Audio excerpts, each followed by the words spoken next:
오늘 우리에게 주시는 하나님의 말씀은 데살로니가 전서 2장 5절에서 8절까지의 말씀입니다. 데살로니가 전서 2장 5절에서 8절까지의 말씀을 교독하시고 마지막 절은 함께 합독하겠습니다. 너희도 알거니와 우리가 아무 때에도 아첨하는 말이나 탐심의 탈을 쓰지 아니한 것을 하나님이 증언하시느니라. 또한 우리는 너희에게서든지 다른 이에게서든지 사람에게서는 영광을 구하지 아니하였노라. 우리는 그리스도의 사도로서 마땅히 권위를 주장할 수 있으나 도리어 너희 가운데서 유순한 자가 되어 유모가 자기 자녀를 기름과 같이 하였으니 우리가 이같이 너희를 사모하여 하나님의 복음뿐 아니라 우리의 목숨까지도 너희에게 주기를 기뻐함은 너희가 우리의 사랑하는 자 됨이라. 아멘. 할렐루야. 오늘도 우리와 함께 하신 주님을 찬양합니다. 그리고 새벽을 깨워 기도에 향해 나오신 모든 성도님들께 하나님의 은혜와 평강이 함께 하시기를 기원드립니다. 우리는 지난 시간에 우리가 하나님으로부터 복음을 전하는 사명, 즉 말씀을 전하는 사명을 위탁받았다라는 말씀으로 은혜를 나눴습니다. 오늘 시간에는 우리에게 주신 영혼들을 어떻게 하나님께로 인도할 것인가에 대해서 말씀을 나눔으로 은혜를 나누고자 합니다. 여러분, 하나님이 기뻐하시는 일이 여러 가지가 있습니다. 예배를 드리는 것도 하나님이 기뻐하시는 것입니다. 성도의 교제도 하나님이 기뻐하시는 것입니다. 그러나 그 모든 일 중에서도 하나님이 가장 기뻐하시는 것은 영혼을 구원하는 것, 전도입니다. 사실 모든 성도에게 전도는 주어진 사명입니다. 우리가 마땅히 이 일에 헌신을 해야 합니다. 그러나 그것이 쉽게 되어지지 않습니다.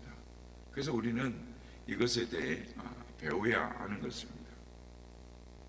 성경에서 이 모델을 찾아라고 한다면 그 모델은 마땅히 바울 사도라 할 것입니다. 바울 사도는 원래 예수를 대적하던 사람이었지만 그가 은혜 받고 새 사람이 되자 이 전도에 헌신했지요.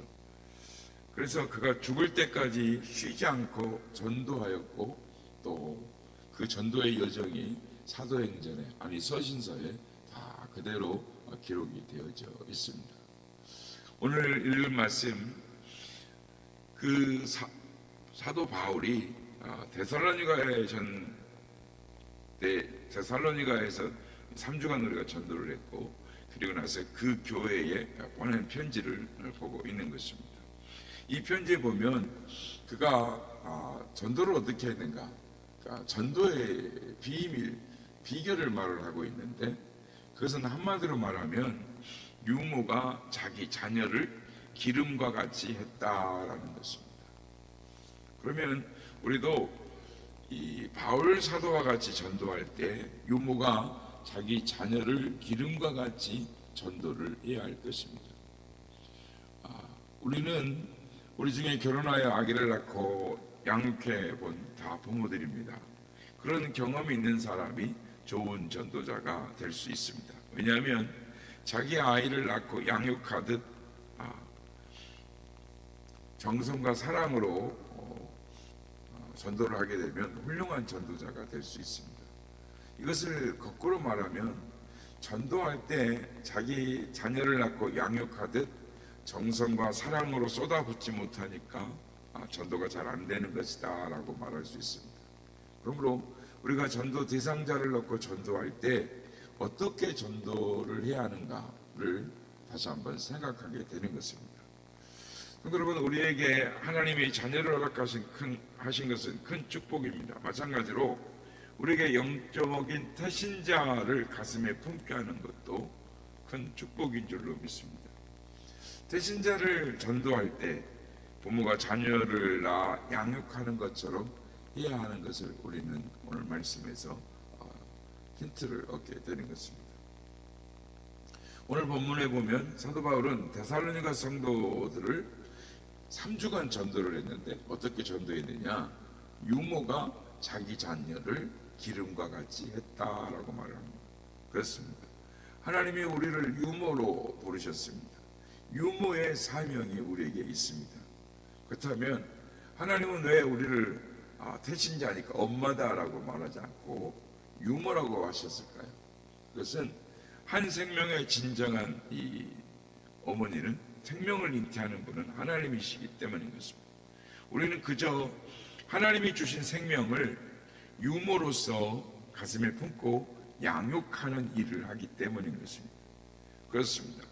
그래서 우리는 이 유모로서의 역할을 잘 해야 합니다. 그렇다면 어떻게 해야 이 유모의 역할을 잘 할 수 있을까요?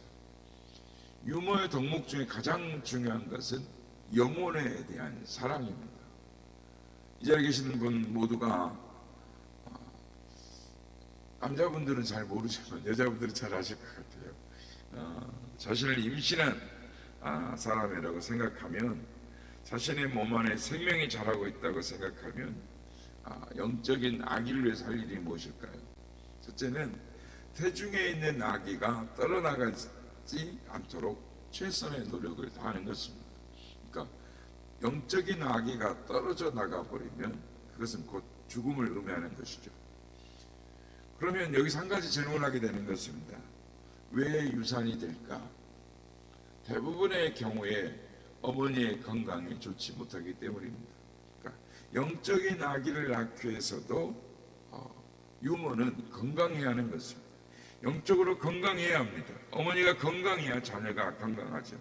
따라서 태신자를 품은 사람은 더욱 영적인 양식을 섭취해야 되고, 더욱 기도에 열심을 내야 하고, 더욱 경건의 생활을 잘 해야 하는 것입니다. 그러니까 자신을 잘 돌보는 것이 곧 자녀의 건강을 돌보는 것이다 라고 알 수 있습니다. 그러면 내가 태신자를 품게 되면 어떤 삶을 살아야 되는지 다시 한번 깨닫게 되는 것입니다. 두 번째로 유모의 역할은 어떻게 하느냐? 사랑의 기도와 축복인 것입니다. 태교가 무엇입니까? 태중에 있는 자녀에게 교육을 한다라는 것이죠. 그러나 그 교육은 자녀에게 지식을 주입하는 것이 아니죠. 태교는 사랑과 기도와 축복인 것입니다. 그래서 날마다 사랑해주고 그 어린 영혼을 위해 기도해주고 축복해 주는 것이죠. 그러니까 태중에 있는 자녀를 사랑한다라고 할 때 그 아이가 건강하게 자라나는 것입니다. 그렇습니다. 태중에 아기를 가진다는 건 축복입니다. 그렇지만 반면에 고통이 주어지기도 합니다. 그러니까 입덧으로 고생을 하죠. 또 여러 가지 좋지 않은 일들이 갑자기 발생해서 이 아이로 인하여 마음대로 움직일 수도 없고, 아이로 인하여 자신의 몸을 또 지켜내야 되는 어려움들을 당하기도 하는 것입니다. 그러나 그러한 고통들을 잘 견뎌내야 합니다. 사랑으로 견뎌내야 되는 것입니다. 우리가 태신자를 품고 기도하는 것이 사랑으로 이루어져야 하는 것입니다. 태신자가 있게 되면 고통이 따를 것입니다. 사탄의 방해도 있습니다. 그러나 이 모든 것을 이기는 힘은 무엇이냐? 사랑입니다. 그렇습니다. 이 훌륭한 유모는 사랑의 어머니인 것이죠. 이 사랑이 없으면 영적인 유모라고 할 수 없습니다. 그러니까 누군가를 전도해야 되겠다, 누군가를 마음에 품고 대신 초신자가 왔을 때 양육할 때 어떻게 해야 되는가? 결국은 사랑이 있어야 되는 것이죠. 그러므로 유모인 우리가 사명을 잘 감당하기 위해서는 자기 자신을 잘 다스려야 하는 것입니다. 특별히 아이를 갖고 있는 어머니들 같은 경우, 임신부는 자기 자신에 대해 엄격하게 다스려야 하는 것이죠. 이것을 잘못하면 좋은 엄마가 되지 못합니다. 그러므로 태중에 생명을 임신한 엄마는 생명이 태어날 때까지 자기 자신을 잘 다스려야 하는 것입니다. 세 번째로, 태교할 때는 무엇보다도 자기 자신의 말과 행동에 조심해야 합니다. 왜냐하면 자신의 생각과 말과 행동이 태아에 큰 영향을 미치기 때문입니다. 그래서 이 말을 조심하죠. 말은 생각에서 나오는데 좋은 생각과 건전한 생각을 하게 되면 아기에게 긍정적인 영향을 줄 수 있습니다. 그러나 반대로 악한 생각을 하고 더러운 생각을 하면 아이가 그 영향을 그대로 받게 됩니다. 그러므로 우리가 태신자를 품고 있게 된다면 우리는 말과 행동에 절제해야 합니다. 함부로 아무런 말이나 행동을 한다면 그것이 우리 애가 품고 있는 자, 만나는 사람들, 우리 주위의 이웃들, 우리의 직장 동료들, 이런 자들이 우리의 말과 행동을 통해서 영향을 받게 되는 것입니다. 그러므로 우리가 하나님 앞에 설 때에 왜 우리가 전도를 못했을까? 그러면 우리의 그것으로 인하여 하나님께서 말씀하실 것이다 라는 것입니다. 네 번째로 유모의 역할을 잘하기 위해서는 먹고 마시는 것도 대단히 중요합니다. 그러니까 아무 것이나 먹고 마시면 안 되죠. 그러니까 술을 마시는 엄마는 아기를 태중에서부터 알코올 중독자로 만드는 경우가 있습니다. 또 담배를 하는 엄마도 아기에게 말 못할 고문을 자행을 하죠.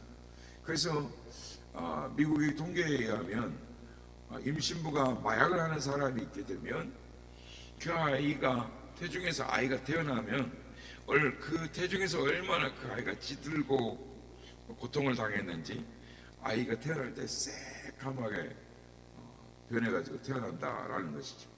그러니까 또 임신 중에 약을 잘못 먹으면 아기가 기형아로 출생을 할 수가 있습니다. 어머니의 한 번의 실수가 아기에게 평생을 지울 수 없는 족쇄를 채워주는 것이죠. 그러므로 임신부는 먹고 마시는 것에 상당한 주의를 기울입니다. 영적으로도 마찬가지인 것입니다. 그래서 영적으로 내가 아이를 태신자를 품고 있을 때 아무데나 가서 이런 말 저런 말을 듣고 아무데나 가서 기도받고 하는 것이 대단히 위험한 것입니다. 그래서 음식이라는 거 모두 좋은 것이 아닌데 목사의 설교라고 해서 다 좋은 것이 아닙니다. 요즘 유튜브에 보면 목사라는 타이틀을 안고 선교사라고 하는 타이틀을 안고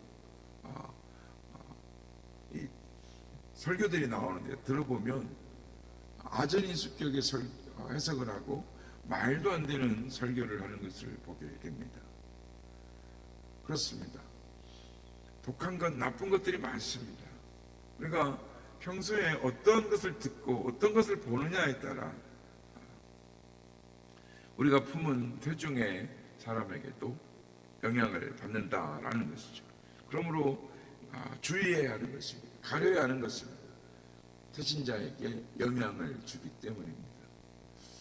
성도 여러분, 하나님은 우리에게 전도에 미련한 것으로 영혼을 구원하게 하십니다.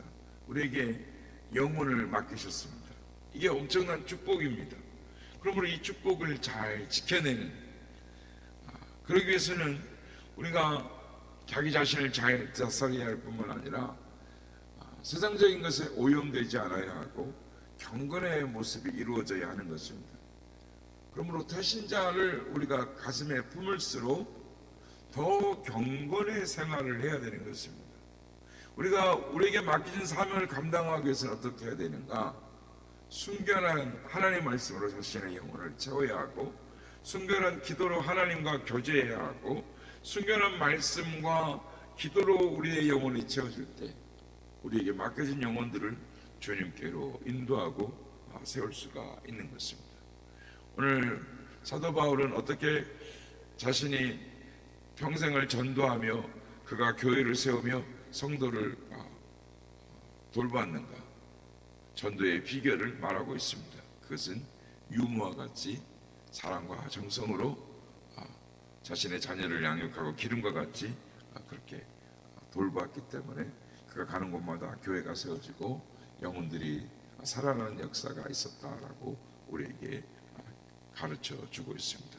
바라기는 하나님께서 우리에게 맡기신 사명, 우리에게 위탁되어진 복음을 전하는 사명뿐만 아니라 영혼을 양육하는 사명을 잘 감당함으로 말미암아 주님 앞에 섰을 때 우리에게 허락하신 생명들 대신자들과 함께 주님 앞에 기쁨으로 예배하는, 주님으로부터 칭찬받는 우리 모두가 다 되시기를 예수님의 이름으로 축복합니다.